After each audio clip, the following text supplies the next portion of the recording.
I try to get a nice thick layer on. Wait for the car.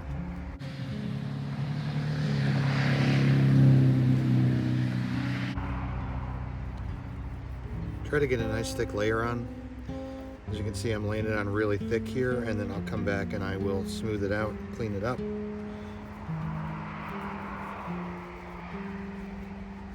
But this leather will absorb the, hey Calvin, this leather will absorb the mink oil. No, Calvin, that's enough. Come on, that's enough. Sit. Thank you, sir. It'll absorb the mink oil right down in, and that will make it supple. That this discoloration is it's just drying out. I have dusted these and brushed them, so it's not dirt. Calvin, it's not dirt. The color that you see is coming from the actual leather. So and you can see how much darker it is with the mink oil on it. Now, you saw the before, and now you can start to see the after results. The oil soaking down into the leather, which is going to do a couple of things. It's going to preserve it. It will make it more supple, so it's less likely to crack and more likely to bend. And it'll waterproof it. Help to keep my feet dry. Got to talk in between the cars going by. Anyway, here's the process.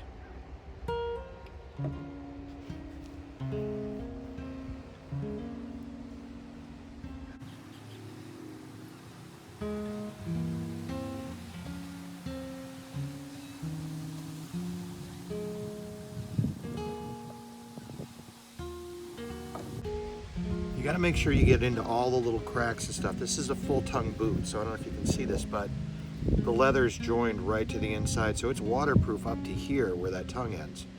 But this all has to be waterproofed inside here as well. So this is an easy one to miss because it's down underneath the laces. Ideally, I should take the laces off. I have kind of a complicated paratrooper lace here that keeps the shoe tighter against my foot and unties less. So I don't really want to do that, so I'm going to try and work around the laces. If you get mink oil on the laces, that's okay. That just makes them waterproof and supple as well. So I wouldn't go out of your way to oil your laces, but if you get oil on them, it's not a big deal.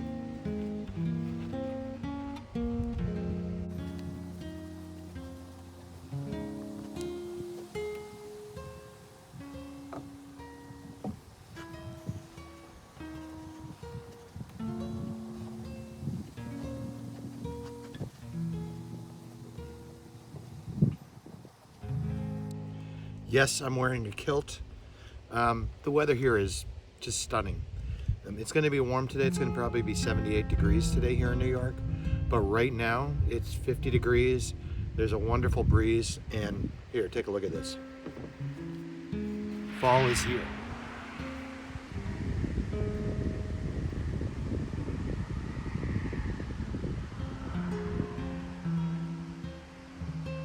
Just beautiful. And as I get closer and closer to my place in the Adirondacks, this is just going to get more and more beautiful.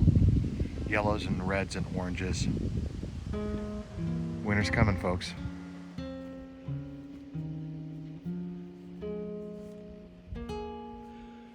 This seems like a simple thing, just oiling my boots. But anybody who has seen my other videos, you probably saw the video from last year when I bought the property and we were building the original deck, and it poured. I did not have full-on leather boots. I had some like hiking boots, which were not waterproof. And you know what? I can't fault the boots. That's exactly what they were designed for, was for hiking and not for like all-weather work.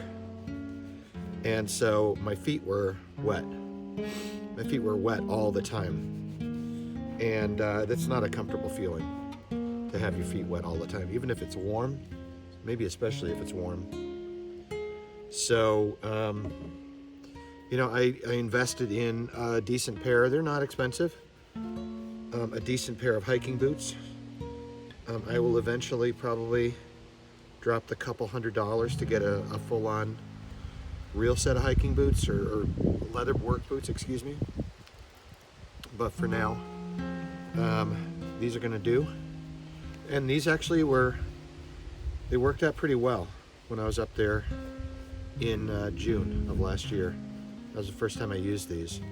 The only complaint I have about these is when it's hot, they trap the moisture inside.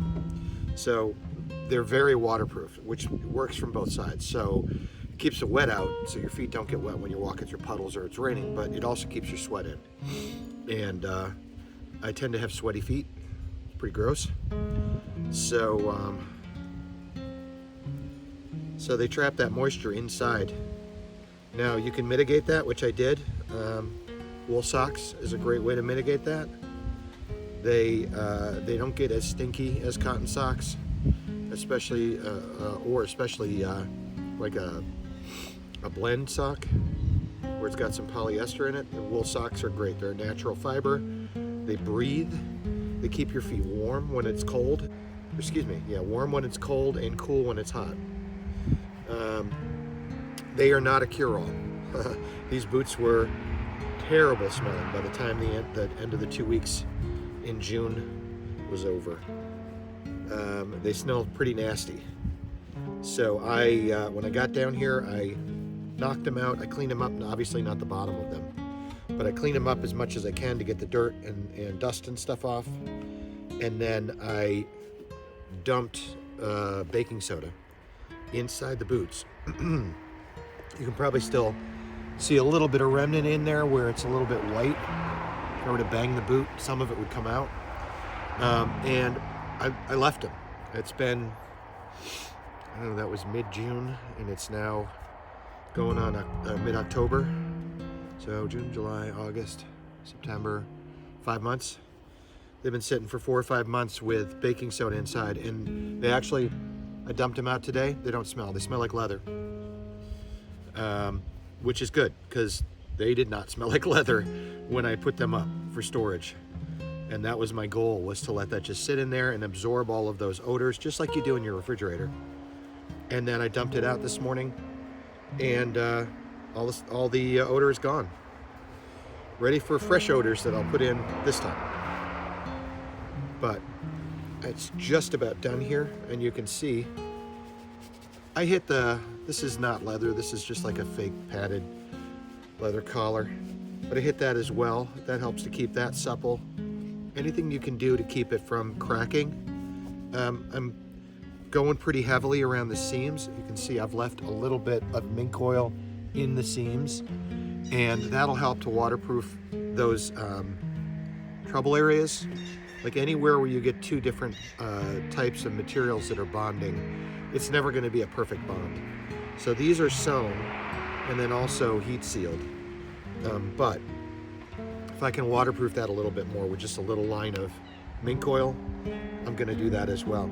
And you can see how much nicer these are, how much richer the leather looks, how dark and rich it is. And I can feel a difference in the leather. It was powdery before, just because it was so dry. So I'm going to put another coat on the tips here, and then you want to let it sit and soak in. That'll tell you where your dry spots are. Like I can tell there's some lighter spots of color here on the top where I missed. So I got to go back through, and I probably need to get the back of these tags and hit it with another layer. Then I'll let it absorb in, and then we polish it. And the polishing kind of gives it a hard outer coat, which also adds to the water resistance.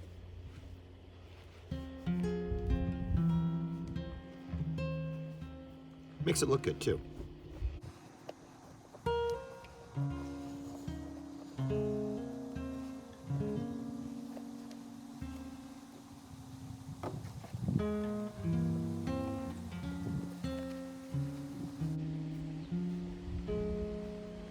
Trying to pay special attention to the tops where the leather is cut.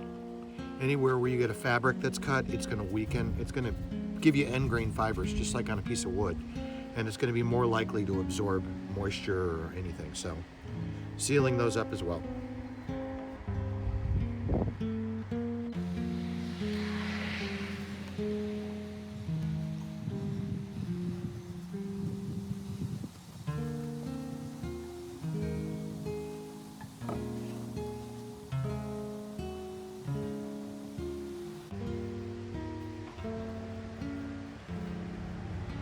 And on this area, like the top of the boot here, I've noticed that it's absorbing a lot of mink oil, so it was especially dry.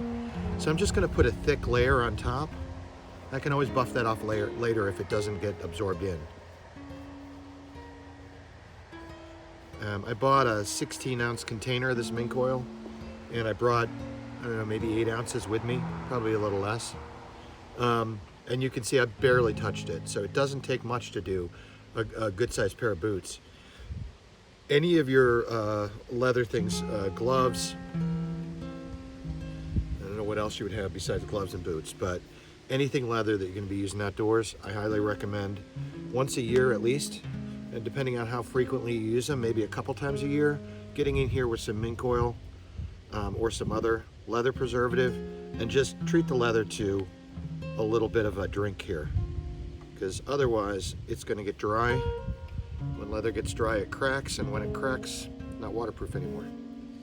So if you treat your gear properly and spend a little bit of time taking care of it, spend a little bit of time taking care of it, it will treat you properly when you need it and keep you warm and dry.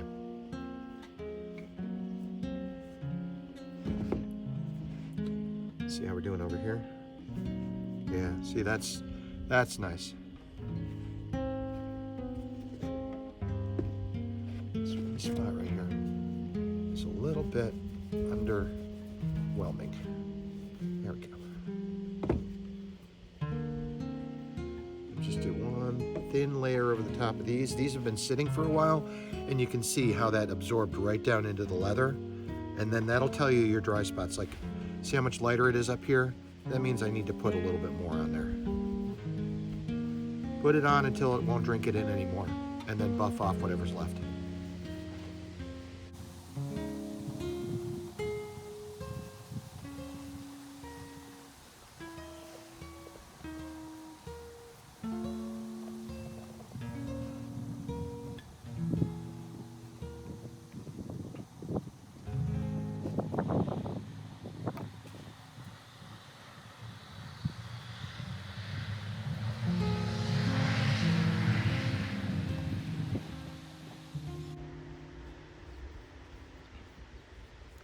Found this rag in my brother's garage. It was already pretty dirty, so I'm hoping it's okay to use. I do not recommend doing this with anything that you want to use for food safeness or whatever. I wouldn't do this with your mom's dish rags or anything that you're going to be actually utilizing in proper company. I mean, the mink oil will probably wash right out, but any leftover soil or dirt or the leather itself has stain in it, that's going to come off and will likely permanently stain whatever you do this with. So just be cautious, use a rag. I don't recommend paper towels. I've tried it. They tend to break down too quickly while you're doing this, because you do have to press pretty heavily into the grain of the leather to make sure that you're penetrating. And when you do that, the paper towel fibers just tear, and then you get those in your oil. It probably wouldn't affect the waterproofness of the oil, but it doesn't look good, and it's kind of a mess. It gets, the towels rip, and then you're getting ink oil up underneath your finger. Mink oil, not ink oil. Ink oil would be bad. You get mink oil up underneath your fingernails, and then that's a pain in the butt to clean out. So just get a good rag that's sturdy, that's already destroyed. As you can see, this one is in bad shape. And I've just been using this little corner right here. Doesn't take much. But I think that's good. We've got this on here on a pretty thick layer. I can tell because like little leaves and pieces of dog hair are sticking to it. So I'm gonna let these sit for probably 20 minutes to an hour, and then we'll come back and we'll buff it off. See how it looks.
Okay, we're back.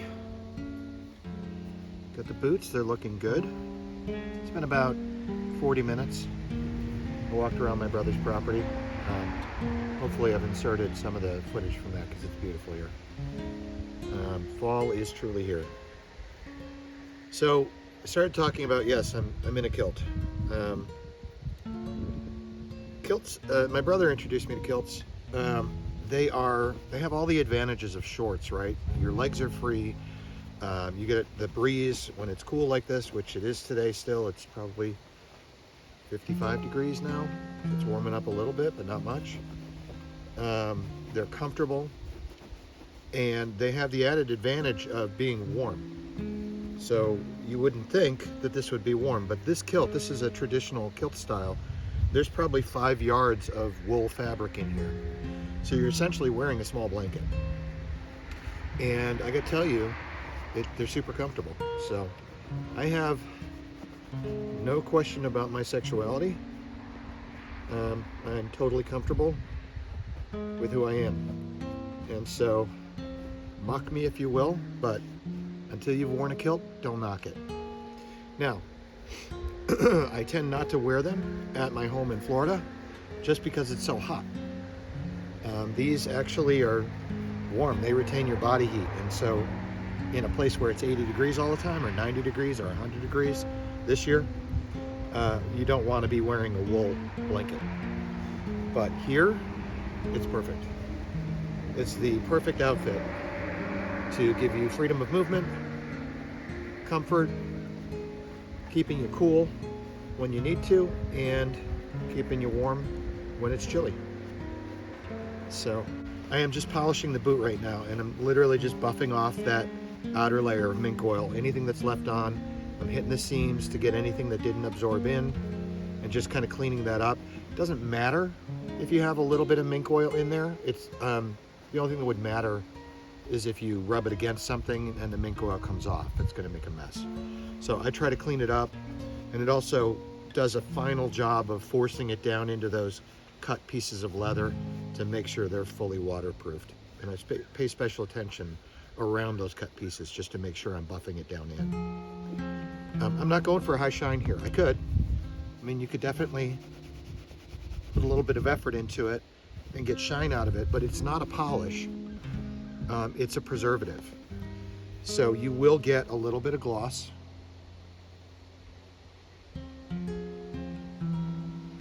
But that's not the point. The point is to make it waterproof and supple and to make these boots last. That's it. That's all it takes. I'm gonna spend a little bit of time on the tongue here. You can see there's still a little bit of oil down in there on the tongue. But this boot is ready to go. And honestly, it smells good too. Moving on to the next one.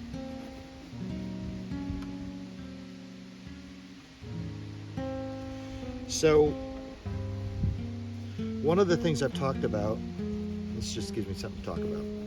One of the things I've talked about before is it doesn't require a specific kind of person to do what I'm doing. To get a piece of property, to go live in the woods. I mean, you gotta like nature, and you gotta be okay with being a little uncomfortable. I wouldn't even say a lot uncomfortable, because I can't say I'm roughing it when I have, a 13-foot diameter tent that I can stand up in, and which will have a wood stove, and you'll see that on this trip. A hot shower, a place to cook my food, and lots of area to roam on my property. So I can't really say I'm roughing it. It's not a hotel room, and it's not supposed to be a hotel room. But I'm not doing anything that the average person couldn't do. It just takes a willingness to be a little uncomfortable for the ability to be right in nature. And that's the one thing that I miss the most. There is nature in Florida. it's just so hot, I can't enjoy it. So that's one of the main drivers for me to get back here. All of my family, for the most part, with the exception of a sister who's out in Utah. Hi, Diane. All of my family is still here in New York. I still keep in touch with my friends from high school and college. Some of them you probably saw in the one of the previous videos where I had friends up and we were hanging out by the fire. And I will continue to try to do that. I enjoy spending time with people. And unfortunately, because I live so far away from almost everybody I know, I can't do that. So it's very isolating being in Florida. It served its purpose. I had raised my family there, and have had a good career there, and continued to do so. For those of you that don't know, I'm in the software industry. I work for a software development company. So that's what affords me the ability to do this. But honestly, being in nature is where I want to be. It means a little bit of hardship. It means it's going to be cold. That just means I have to get better gear. I've said it before, and I will probably continue to say it. In New York, yeah, it gets cold, especially in northern New York, but you can always just put on another layer. In a state like Florida, where it is perpetually hot, and it seems like every year, the winter season, where it gets, down into the 50s maybe, at its coldest, it seems to get shorter and shorter and shorter. I don't think we had more than a week or two of cool weather last year out of the entire year, and the rest of the year it was at least 80 degrees. So, and you can only take off so many clothes, before they arrest you. So you can always put gear on, but you can't take everything. You can only go so far about taking stuff off. So I would much rather be in the environment where I can just gear up, get out, and be out in nature. Even if it means, like I said, being a little uncomfortable, that's part of it. It makes coming back into a hot fire all that more welcoming. So anybody can do what I'm doing. You just have to understand that there's going to be a little bit of a cost as far as being uncomfortable. And then how much the rest of it costs is dependent on you. I have been trying to do this on a minimum budget, not a shoestring, but a minimum budget. And thankfully I have the help of friends and family that are allowing me to do that. If I had to hire people to do everything, it would be a lot more expensive proposition, and I wouldn't be able to do this, quite honestly.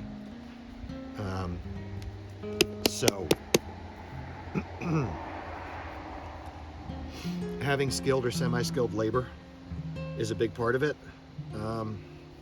And then just budgeting my time and projects and prioritizing which projects are the most important. Did I need to build the extra deck? Probably not. I probably could have used that money for something else, but it will add so much more comfort, and I'm really looking forward to getting back there because I haven't even had really any time to enjoy the stuff that I built the last time that I was here.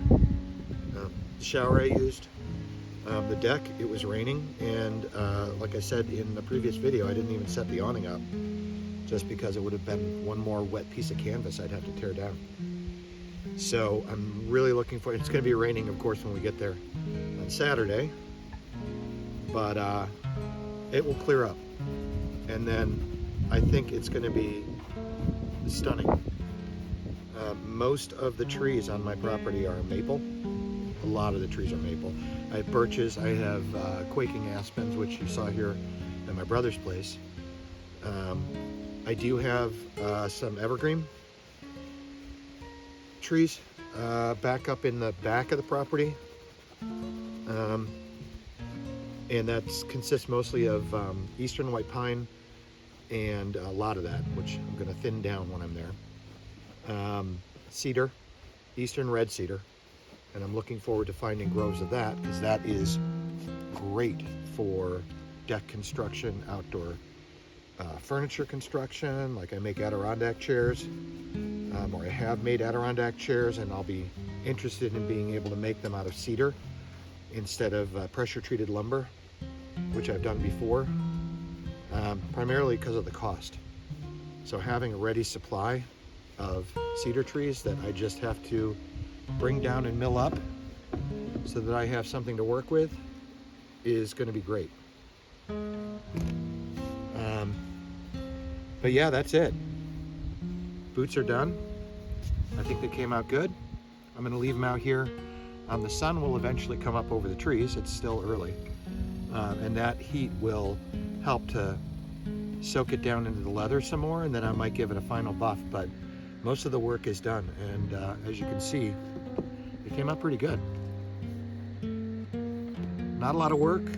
I think this bottle, this can of mink oil that I bought originally, I'll see if I can find it. I think I bought it on Amazon, and it was like less than 20 bucks, I want to say, for 16 ounces. And you saw, like, I did both of those boots, and I was very liberal with it, and I just barely used any mink oil. So I'm going to leave this here, and then I'll have mink oil for years to come to do my boots and my gloves, and whatever else. Leather jacket, I guess, is another thing that you can put mink oil on. This is not a mink oil advertisement, but I get it. I mean, you can get artificial preservatives that will do a similar job, but there's a reason why for thousands of years people have been coating their leather gear with mink oil. It's not super expensive. It's sustainable. It works really well. It gives you a really soft feeling to the leather, and if you get it on your hands, it's not some artificial chemical. It's a natural product. So, not that I'm against artificial chemicals, there's a place for those, but where you have a natural product that will do the best job possible, just use that. So, mink oil. Learn it, love it, live it. All right, guys. See you.